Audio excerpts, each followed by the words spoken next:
Akizungumza na EATV wakati wa kustaafu kwake, kiongozi huyo anasema ameihudumia jamii hiyo kwa miaka 64 na kuwaunganisha na watu wengine sambamba na kutatua changamoto mbalimbali ikiwemo migogoro ya ardhi, huku akiwa mstari wa mbele kuitaka jamii hiyo kusomesha watoto bila ubaguzi wa kijinsia. Na katika hatua hiyo, Ole Pareke anasema yeye alisisitiza zaidi jamii hiyo kuacha ubaguzi na utamaduni kandamizi wa jamii hiyo kutomilikisha ardhi ya watoto wao wa kike.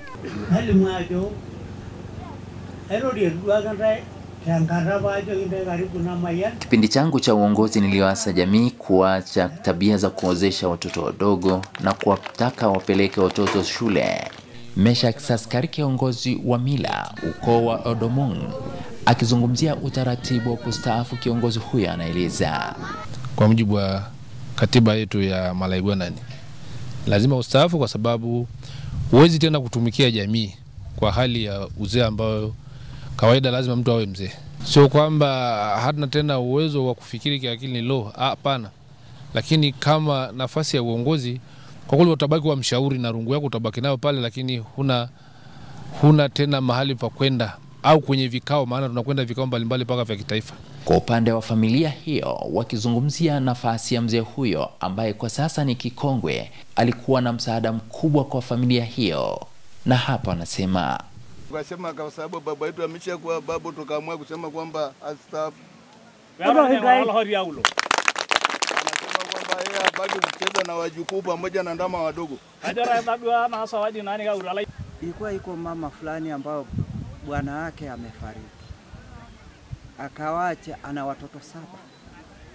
Akaja kunililia. Aliacha hana hata ng'ombe moja, lakini ana eka 10 tu. Bwana wake amefariki. Nikaja nikasimamia kama bwana ni ya ukoo yao. Nikapatia ng'ombe 18 na mbuzi 26. Akizungumzia ukaribu wao na viongozi wa serikali, mmoja wa viongozi hao wa mila anasema wao wamekuwa kiungo muhimu kati yao na serikali, huku wakitoa wito kwa jamii hiyo kutii sheria za nchi. Tuna mahusiano mazuri sana na serikali yetu, sisi jamii ya kifugaji.